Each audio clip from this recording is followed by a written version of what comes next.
Hello everyone, welcome to my channel Mohit sir's lecture. बच्चों, आज मैं आप लोगों के लिए क्लास 10th से जो आपका 9th चैप्टर है हाइट एंड डिस्टेंस, जिसमें एनसीईआरटी में एप्लीकेशन ऑफ ट्रिगोनोमेट्री भी दिया हुआ है, उसका एक और नाम है हाइट एंड डिस्टेंस, वही चैप्टर लेके आया हूँ बच्चों।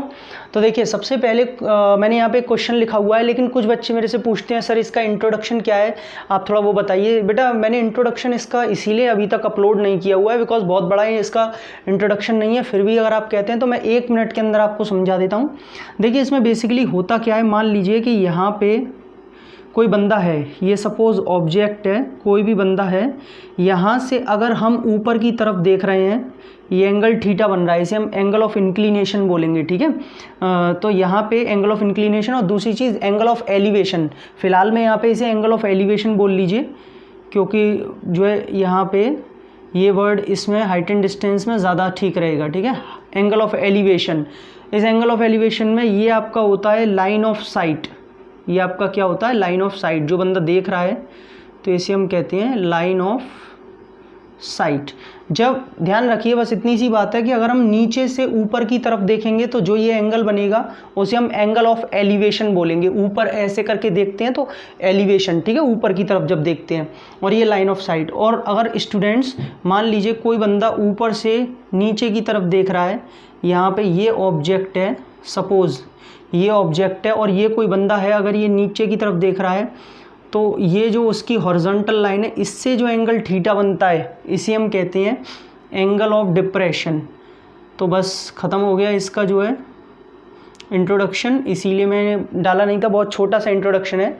जब भी कोई ऊपर से नीचे की तरफ किसी ऑब्जेक्ट को देख रहा है तो उसकी ये हॉरिजॉन्टल जो लाइन होती है, ये बच्चों हॉरिजॉन्टल लेवल कहते हैं, हॉरिजॉन्टल लेवल, इससे जो एंगल बनता है लाइन ऑफ साइट का, ये वाली फिर से कही जाएगी लाइन ऑफ साइट। ये लाइन ऑफ साइट है, ये हॉरिजॉन्टल लेवल है या लाइन है, इसके बीच में जो एंगल बनता है इसे हम एंगल ऑफ डिप्रेशन कहते हैं, ठीक है। जब ऊपर से नीचे देखेंगे तो angle of depression word use करेंगे। अच्छा बच्चों, एक बात और ध्यान रखनी है कि हमें पता है कि ये लाइन और ये लाइन हमेशा पैरेलल होंगी, ध्यान रखना हमेशा, क्योंकि ये दोनों लाइन ऐसे ही हॉरिजॉन्टल होंगी और एक दूसरे के पैरेलल होंगी। तो ऑल्टरनेट इंटीरियर एंगल से हमेशा ये वाला एंगल ऑफ डिप्रेशन जो होगा वो एंगल ऑफ इंक्लिनेशन के इक्वल होगा ऑलवेज। ये वाला एंगल और ये वाला एंगल इक्वल होंगे ऑल्टरनेट इंटीरियर एंगल से। तो कभी एंगल ऑफ डिप्रेशन दिया हुआ है तो उसमें हम उसे एंगल ऑफ इंक्लिनेशन के तौर पे भी यूज़ कर पाएंगे आगे क्वेश्चंस में, क्योंकि दोनों ऑल्टरनेट इंटीरियर से इक्वल माने जाएंगे, ठीक है। तो बस यही इसका इंट्रोडक्शन था। ये 2 चीज़ें आपको समझनी थी, what is angle of elevation and what is angle of depression. बाकी इसमें हम क्या है, साइन, टेन, कॉट, ये सारे ट्रिग्नोमेट्री के रेशियोज़ को यूज़ करके हाइट और डिस्टेंसेस फाइंड करेंगे, इसीलिए इस चैप्टर का नाम है हाइट एंड डिस्टेंस, ठीक है। दूसरी चीज़, एप्लीकेशन ऑफ ट्रिग्नोमेट्री क्यों है, क्योंकि ट्रिग्नोमेट्री के रेशियोज़ यूज़ होंगे इसमें किसी भी चीज़ को फाइंड करने के लिए, ठीक है। चलिए अब क्वेश्चंस की तरफ चलते हैं। आपको आई होप समझ में ही आ गया होगा जो इसका इंट्रोडक्शन था क्या था। देखिए, अच्छा दूसरी चीज़ क्या है, इसमें जो सबसे इम्पॉर्टेंट है बच्चों वो है इसका फिगर। आपको क्वेश्चन मिलेगा, फिगर कभी नहीं मिलेगा। अगर आपने इसका फिगर बना लिया तो समझ लीजिए आपने 80% काम कर लिया, क्योंकि इसका फिगर ही मेन है। फिगर सही है तो आंसर सही निकलेगा, वरना सब कुछ गलत है, ठीक है। देखिए, an observer 1.5 metre tall is 28.5 metre away from a chimney. मान लेते हैं यहाँ पे कोई एक चिमनी है, ठीक है, उससे क्या है, यहाँ पे एक आदमी है जो कि 28.5 मीटर अवे, एक बंदा है कोई जो कि ऑब्जर्वर है 1.5 मीटर टॉल, जो खुद कितना टॉल है, 1.5 मीटर टॉल है। मान लीजिए ये 1.5 मीटर है, ये मैंने बना लिया है, ठीक है। ये पॉइंट थोड़ा डार्क कर देता हूँ आपको दिखाई दे। 1.5 मीटर टॉल कोई ऑब्जर्वर है जो 28.5 मीटर दूर है, किससे, एक चिमनी से। ये सामने आप जो देख रहे हैं वो चिमनी है। The angle of elevation of the top of the chimney from her eyes is 45। अच्छा, लड़की है कोई, हर बोला हुआ है, ठीक है। यहाँ से 1.5 मीटर टॉल जो भी गर्ल है, जो भी लड़की है, वो उससे एंगल ऑफ एलिवेशन बोला, angle of elevation. Angle of elevation मतलब वो नीचे से ऊपर की तरफ देख रही है। किसको देख रही है, of the top of chimney. Angle of elevation भी बताया है किसका, टॉप ऑफ चिमनी का। चिमनी का टॉप ये होगा, यानी कि ये जो बंदी है वो ऐसे करके इसे ऊपर की तरफ देख रही है और उसका एंगल कितना बन रहा है आइस से 45 डिग्री, उसकी आँखों से 45। अब भैया आँखें तो ऊपर ही होंगी, सीधी सी बात है, तो यहाँ से 45 है। लेकिन बच्चों हमेशा ध्यान रखिए कि एंगल को एक बेस की ज़रूरत होती है, ठीक है, एंगल को एक बेस की ज़रूरत होती है। कहने का मेरा मतलब है मैंने सबसे पहले एक लाइन ड्रॉ करनी पड़ेगी पैरेलल, जो मैंने आपको बताई भी थी अभी थोड़ी देर पहले कि जब कोई ऑब्जेक्ट ऊपर देखता है, ऐसे करके मैंने आपको बताया था ऊपर देखता है, तो ये मैंने एक हॉरिजॉन्टल लाइन बनाई थी। एंगल जो होता है वो हॉरिजॉन्टल लेवल और लाइन ऑफ साइट के बीच में बनता है, हमेशा ध्यान रखिएगा। तो लाइन ऑफ साइट तो ये हो गई जो वो देख रही है, और हॉरिजॉन्टल लेवल भी तो चाहिएगा। तो इसीलिए अगर यहाँ पे हॉरिजॉन्टल लेवल हवा में तो था नहीं, तो क्या करेंगे, हमें एक लाइन ड्रॉ करनी पड़ेगी जो कि नीचे बेस के पैरेलल होगी, ठीक है, इतनी बात समझा दी। चलिए, इसका मतलब जो एंगल आपको 45 डिग्री दिया हुआ है वो 45 डिग्री आपको ये बोला हुआ है, ये ऐसे करके हमेशा ध्यान रखिएगा। एंगल कभी भी हवा में नहीं बनेगा कि आप इतना बना दें और लाइन ना बनाए।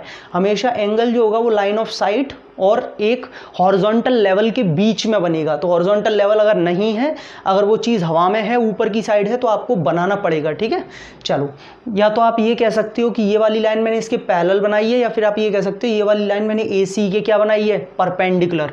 नेमिंग पूरी और कर देता हूँ ताकि नेमिंग लेने में आसानी होगी, ठीक है। देखिए, अब जो उसका एंगल ऑफ एलिवेशन है टॉप ऑफ चिमनी वो 45 डिग्री है। उसके बाद उसने क्या पूछा, find the height of the chimney, बताइए चिमनी की हाइट कितनी होगी। अब सीधी सी बात है, चिमनी हवा में तो लटकेगी नहीं, ज़मीन से ही ली जाएगी पूरी हाइट, है ना। ये तो है नहीं है कि चिमनी सिर्फ इतनी ली जाएगी। तो बच्चों, जो हमें चिमनी की हाइट निकालनी है वो पूरी AC निकालनी है। लेकिन अब एक समझने वाली बात है कि अगर ED 1.5 मीटर है तो BC जो होगी वो भी 1.5 मीटर होगी।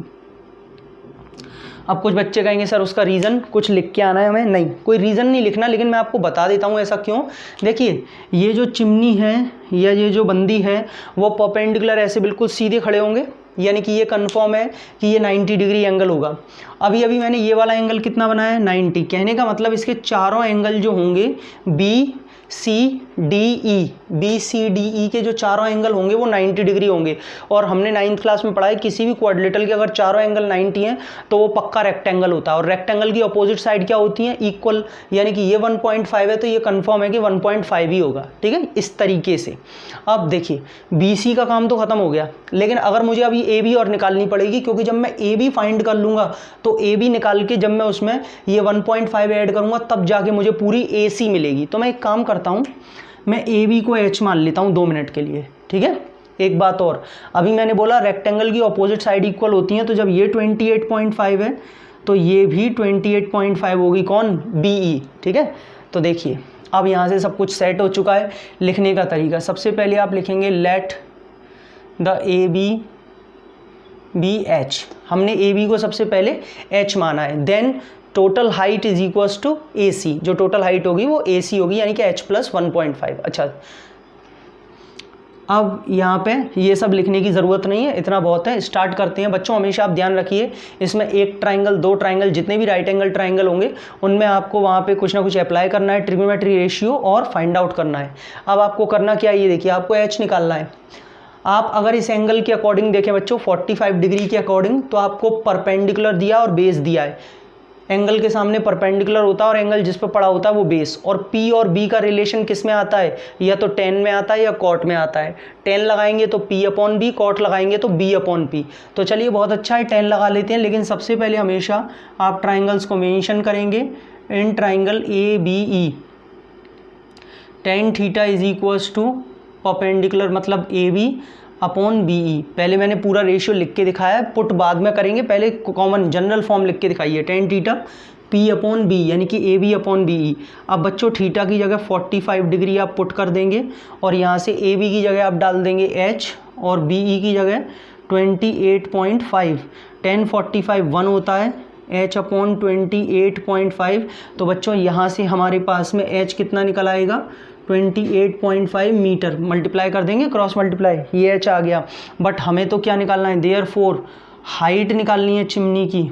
हाइट कितनी है, पूरी AC, पूरी हाइट AC है, और AC का मतलब है h + 1.5, मतलब h तो आई है मेरे पास में 28.5 ये रही, मैं यहाँ पुट कर दूंगा, प्लस 1.5, तो स्टूडेंट्स पूरी हो जाएगी ये 30 मीटर, यानी कि जो हाइट ऑफ चिमनी आ रही है वो कितनी आ रही है, 30 मीटर।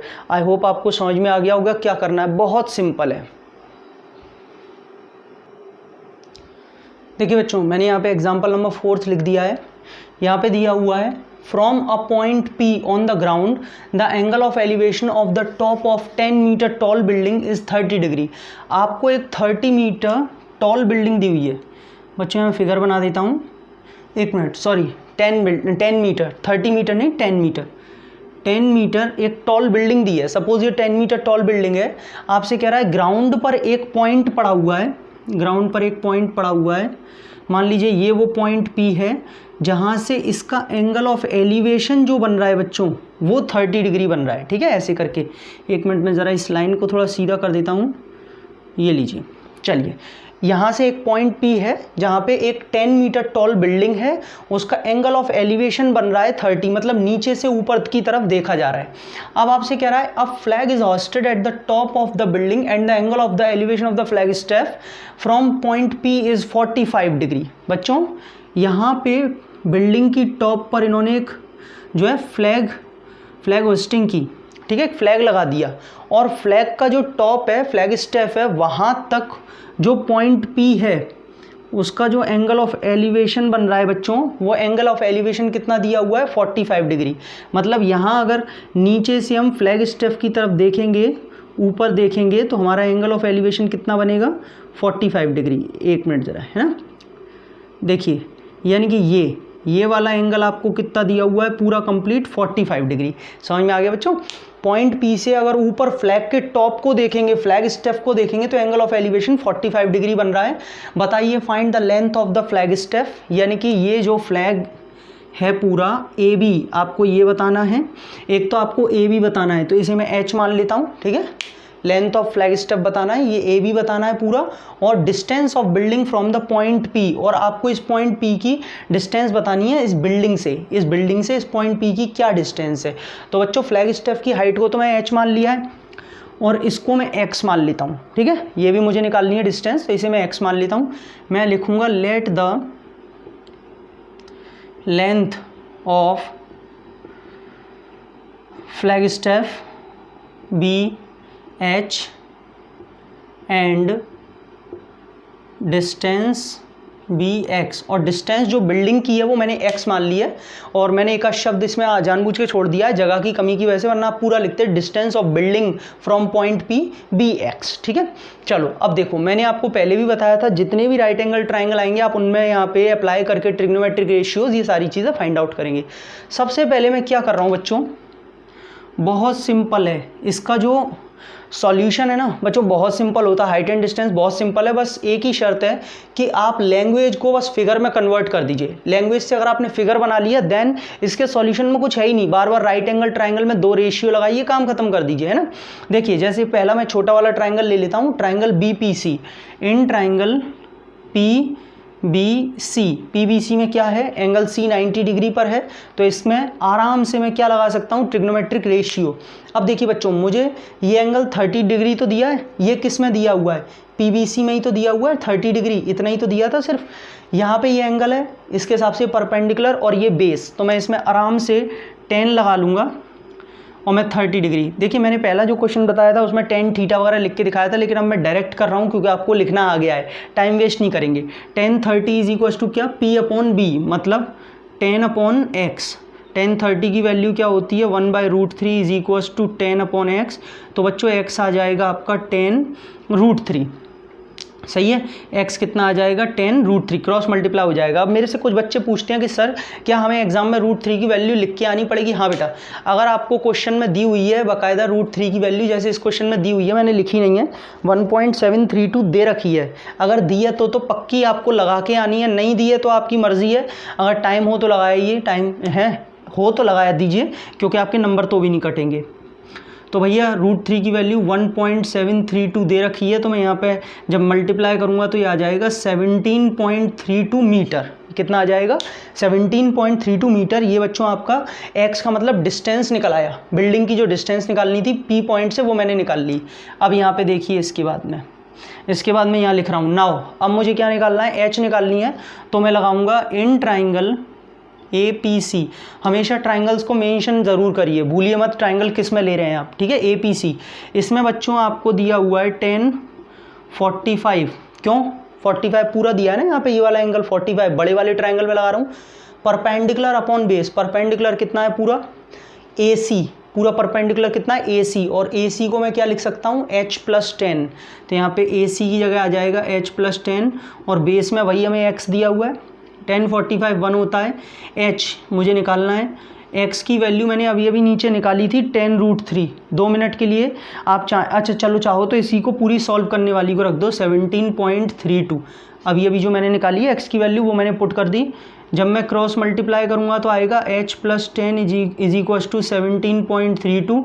10 उधर जाके बच्चों माइनस हो जाएगा, तो 17.32 में से 10 जब माइनस होगा तो बचेगा 7.32 मीटर। यानी कि जो हाइट है किसकी? फ्लैग स्टेप की हाइट वो आपकी आ गई 7.32 मीटर, और यहाँ से जो डिस्टेंस है वो है 17.32 मीटर।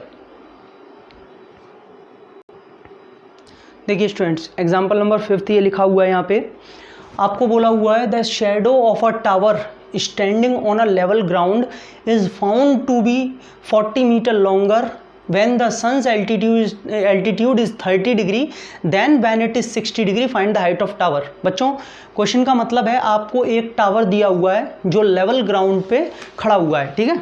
मान लीजिए ये आपके पास में यहाँ पे एक टावर है। क्या टावर की हाइट दी है? अच्छा टावर की हाइट तो निकालनी है। ये मान लीजिए आपके पास में एक टावर है, वो कह रहा है इस टावर की शेडो 40 मीटर लॉन्गर हो जाती है जब सन का जो एंगल है, एल्टीट्यूड यहाँ बोला हुआ है ना, व्हेन द सन्स एल्टीट्यूड, इसका मतलब एंगल ऑफ एलिवेशन से है। जब एंगल ऑफ एलिवेशन वहाँ पे आपका 30 डिग्री होता है, then when it is 60 degree, 60 degree से मतलब मैं पूरा समझाता हूँ। देखिए मान लीजिए यहाँ पे ये कोई एक टावर है, हाँ यहाँ पे कोई एक टावर है AB, ठीक है। पीछे से क्या है, यहाँ पे मान लीजिए ये सन है सपोज, ठीक है। अब जब इस पर सनरेज पड़ेंगी तो क्या होगा बच्चों? इस टावर की जो शेडो होगी वो नीचे की तरफ बनेगी, यहाँ की तरफ। अब वो आपसे ये बोल रहा है कि ये जो शेडो है वो 40 मीटर लॉन्गर पाई जाती है। कब?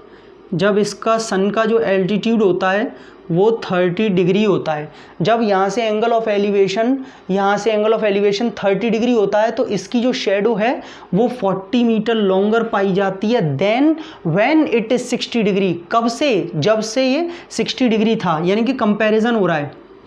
एक तो इसकी शेडो बनती है बच्चों जब एंगल ऑफ एलिवेशन 60 होता है, लेकिन यही शेडो 40 मीटर लॉन्गर हो जाती है, लेंदी हो जाती है, यही 40 मीटर लॉन्गर हो जाती है जब इसका एंगल ऑफ एलिवेशन सन का एल्टीट्यूड 30 डिग्री हो जाता है, ठीक है। अब समझ में आ गई होगी लैंग्वेज क्या है।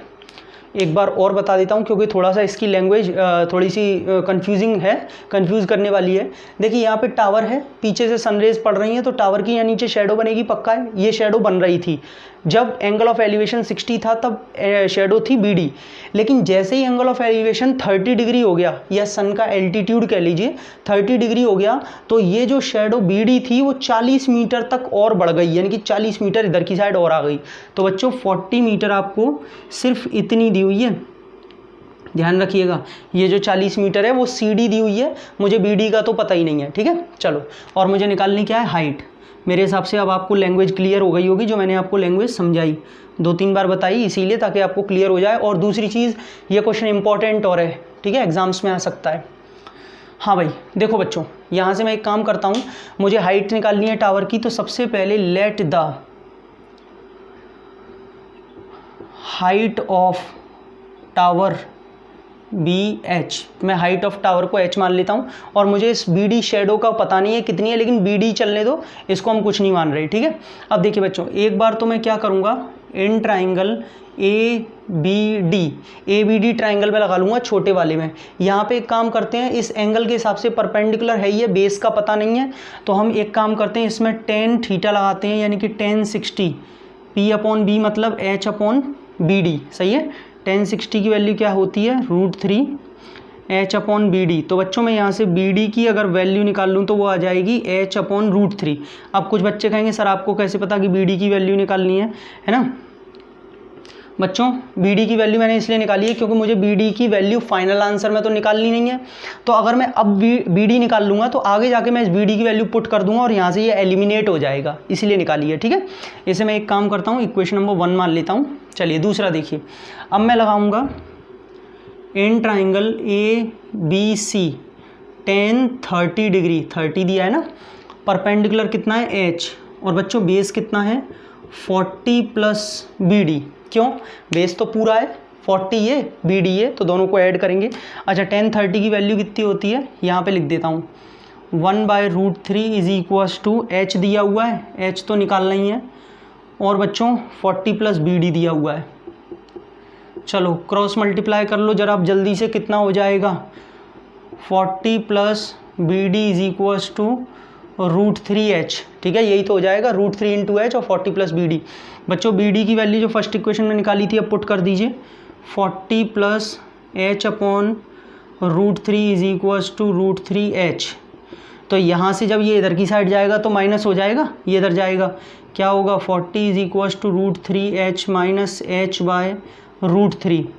चलो LCM ले लेते हैं, √3 LCM आ जाएगा, √3 इंटू √3 3H माइनस का H, यानी कि ये बचेगा 2H अपॉन √3। ठीक है, 2H अपॉन √3 बचेगा, इज इक्वल्स टू में क्या चल रहा है 40। चलो इज इक्वल्स टू में 40 यहाँ कर देते हैं, 2 से ये कट जाएगा 20 टाइम्स, और बच्चों H आ जाएगा 20√3।